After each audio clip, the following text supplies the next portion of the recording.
Ladies and gentlemen, it is our great pleasure to welcome our special guest, Don McLean. Thank you so much for joining us. Thank you. Good to be here. I wanted to kind of go back a little bit. When you started listening to folk music, what was it that you liked about the Weavers album at Carnegie Hall? Well, I love harmony.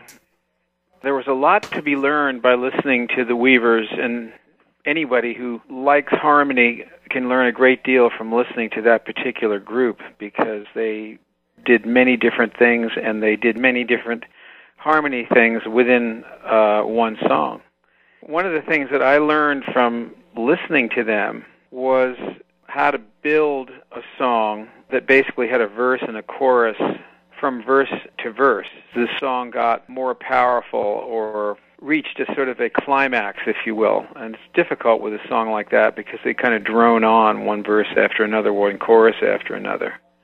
So there were many things also about their instrumentation, the playing, the guitar playing of Fred Hellerman and the 12-string guitar and 5-string banjo playing of Pete Seeger were extremely accomplished, and it was a great deal to learn, especially if you were just, starting out in music as I was.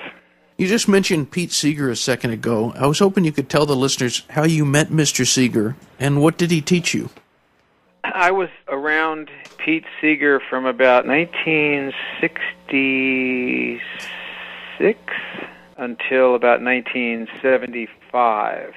And there were good and bad points to being around Pete Seeger. A lot of people are attracted to him, and a lot of people also, after they find out what's going on, they kind of get turned off and walk away. I was very interested in him musically, but I found him to be politically and personally somewhat of a disappointment. I learned a great deal from him musically. Programming songs, how to read the mood of an audience, how to use what's going on in the world and what's going on locally as part of what it is you do as part of your performance to make it a personal experience, not only for the audience, but for you as the artist. Also, just how to pick good songs that have importance to them, whether they're, they may be an important song or they might be just a frivolous song, but they have to be really good and musical. And also just what not to say, when to keep quiet. Biggest thing I learned was that he makes huge mistakes on stage, and it doesn't matter. So that was very liberating. Well, we're here in 2011. It's the 40th anniversary of the album, American Pie. When you began to record that album, did you feel you had a very special record on your hands?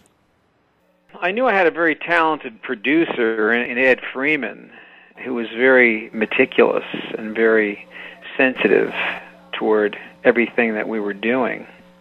I had just put out an album called Tapestry, which had done very well. 2 songs, Castles in the Air and I Love You So, came from that record, but there were many other songs that were on it. So I was off to a pretty good start. But around the time we made the album, the record company was sold, and we thought we were out of business. So I thought I was going to be just a guy that made one album. Instead, I've made like 40. But none like the American Pie album, of course. So I don't know what we thought, but, we basically hit a home run. Could you pick a favorite song from that album? Well, that would be, of course, American Pie. I mean, it stands head and shoulders above everything. With all the interpretations that people have written, have you read many of them? And if so, what do you think of them? Well, the song is fun, It's funny because the 1960s, people got so serious. The one thing I loved about the Beatles is that they were so artistic, but they were also having a good time. Most of the folk people, and I am not a folk singer, but I love folk music, but I wouldn't qualify as a folk singer, but I love folk music. But they got so self-important and so pompous. And here come the Beatles, who are infinitely more talented than most of these artists who were at the Newport Folk Festival, and they were having a lot of fun. Part of the song was that it was just fun, and it was fun to hear people root around and try to find different meanings. because it was all meant to be fun. So I don't read the meanings, but what I do love are the parodies that people do. There was one when the NASDAQ stock market went down called The Day the NASDAQ Died, which is a classic. I mean, it's unbelievable.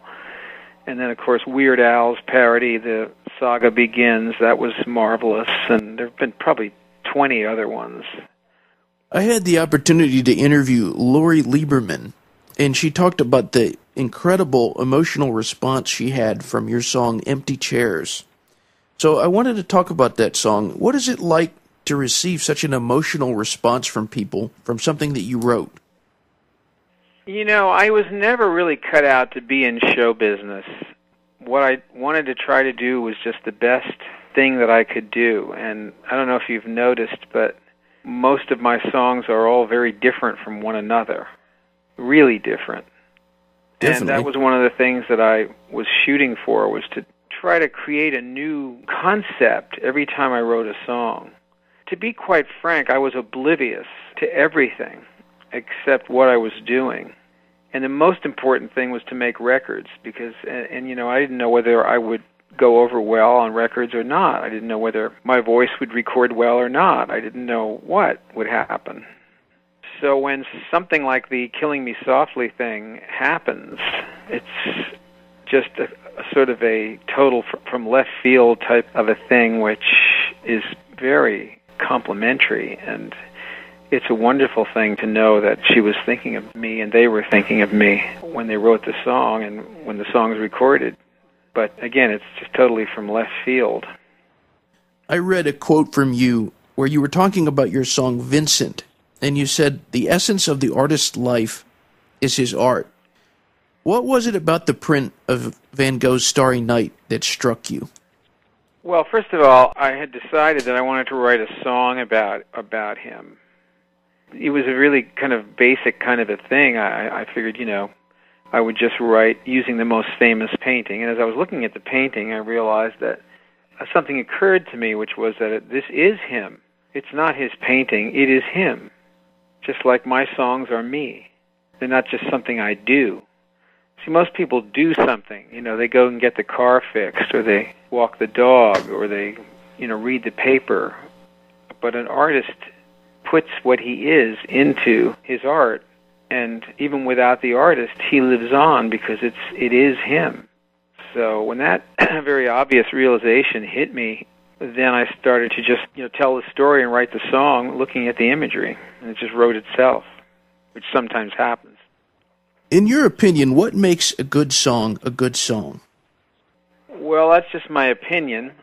And I think Cary Grant says in Monkey Business, Marilyn Monroe says that's a silly song, and he says, well, in my opinion, your opinion that that's a silly song is a silly opinion. So, you know, my opinions are just my opinions, and they're probably silly. But you have to have a sense of what a beautiful melody is and what a real lyric is, which, at least for openers, means that there should be some kind of rhyme, you know, either internal or somewhere. The song should be something that you want to hear again. I mean, that I think is really what sums up a good movie or a good song. You know, you may watch many movies or documentaries, but you don't want to see them again. You don't want to see the movie again. But some movies you want to see 1,000 times, and it's the same thing with songs. I think some songs you just can't get enough of. You finish it and you want to start again. And I think that's also an indication of whether a song is a good song. Well, you just a second ago, you said documentary, and I've heard that there's a Don McLean documentary forthcoming. Yes. It's going to be a PBS fundraiser and a full-on documentary, which will be in theaters, called American Troubadour. And it's being filmed by Jim Brown, who's a famous, very successful documentary and film maker. And when will that be out? March of next year. Okay. With all the songs of yours that have been covered, could you pick a favorite cover that another artist has recorded of one of your songs? Yes, I like the Fred Astaire version of Wonderful Baby. I I wanted to also ask you about the song Crossroads. Was that song autobiographical? No, I don't think so. I was in a very peculiar place in my life in the 1970s, and a lot of adjusting was going on, and there's a lot of pain, I guess, to making these kinds of adjustments. So a lot of that came through in my songs, probably made them a whole lot better than they would have been otherwise. So there's probably some of that in there, but I was thinking more about America, really, because the American Pie album, the idea of my albums was, and again I say was because I'm not making albums anymore, and I'm not really writing songs anymore for albums because the music business has basically disappeared as I knew it, and I don't really want to participate in what there is there now. But I've made many albums, so if someone decides they like what I do, they can spend a long time finding different records that I've made. The idea of the album is that one sort of overall concept, but then there are a lot of songs that you might not figure how they might fit in with that, but they fit in sort of on a tangent rather than directly. You know, if somebody does a concept album, Moonlight Sinatra, there'll be every song will say Moonlight, Moonlight Serenade, The Moon Was Yellow, you know, and on and on.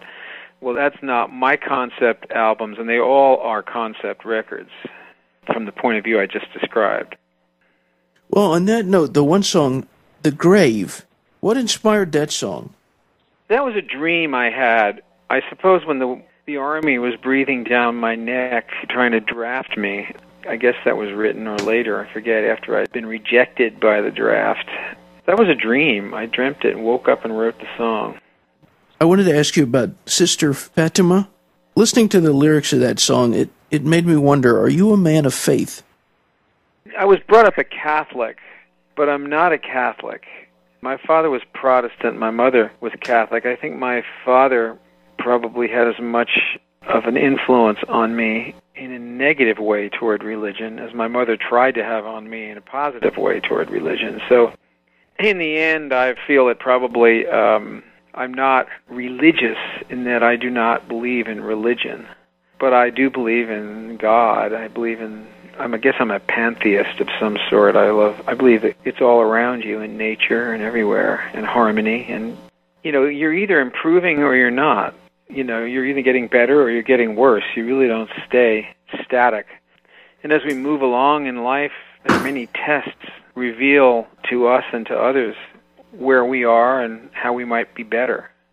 Sister Fatima was written because I found a circular on the top of the set of steps going down to take the subway in New York, and I put it in my pocket and wrote the song, just pretty much what was said on the circular, all the things she would do for you. What is the best thing about being Don McLean? Having a great wife and 2 terrific children. I don't think my life would amount to much if I didn't have my family. And my wife really is the person that keeps that together and has provided that. I've done my part, but, you know, a woman is very vital to the raising of children and staying together in a marriage, which is very hard to do, but it hasn't been hard for me, and I hope it hasn't been hard for her, is really important. So we have 2 kids in college now, and they're doing quite well. So that's my greatest achievement, really, because that's the one that eludes a lot of people, you know, who may find success in business or in the arts. It's the tough one. It's the big one, really. I have one final question for you. For anyone who's listening to this broadcast, wherever they are, we have listeners from all over the world. What would you like to say in closing to all those people? I would like to say that I think that we should be very skeptical of technology, and especially the kind of technology that we have today, and that I would advise people of all ages to not stare at screens if possible. It's very difficult not to, but to look around at the natural world and try to avoid the virtual world that seems to be closing in on us very quickly because of this very rampant and all-consuming technology that seems to be here now. Well, Mr. McLean, thank you so much for this interview. It's been a great pleasure to speak to you. Thank you.